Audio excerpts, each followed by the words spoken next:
Dinas Perdagangan wan Perindustrian Banjarmasin memastikan pelayanan tera ulang timbangan tetap maksimal, walaupun mulai tahun 2024 ini. Penarikan retribusi tera ulang dihapus, sehingga pelaku usaha yang melakukan tera ulang pada alat ukurnya kada dikenakan biaya atau gratis.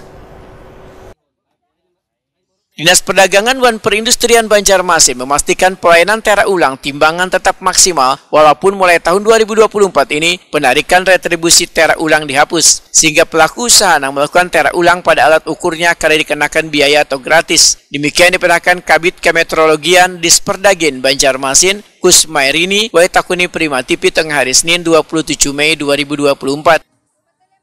Menurut Kusmarini, sejauh ini belum ada ditemukan pedagang maupun pelaku usaha nakal memainkan alat ukur timbangannya. Bahkan semenjak tera ulang kada lagi dipungut retribusi, minat pelaku usaha gasan melakukan uji pengukuran alat timbang atau tera ulang sangatlah tinggi, terutama di kalangan pedagang pasar tradisional. Berbeda dengan sebelumnya, wahai adanya penarikan retribusi, terkadang ada pedagang yang memiliki dua alat timbang. Namun ujar Kusmarini hanya sabuting timbangan yang diuji pengukurannya.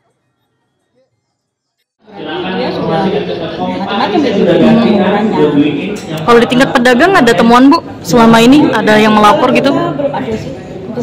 Untuk di pedagang-pedagang tradisional, pasar-pasar tradisional. Pasar-pasar itu kalau ketika rusak ya kita suruh ganti, jangan lagi dipakai. Selama ini ada Bu mungkin Bu temuan? Untuk pasar yang itu ada yang ini nggak boleh dipakai itu otomatis dilarang lah, ibaratnya dilarang gitu. Kalau masih bisa diperbaiki, kita minta mereka perbaiki.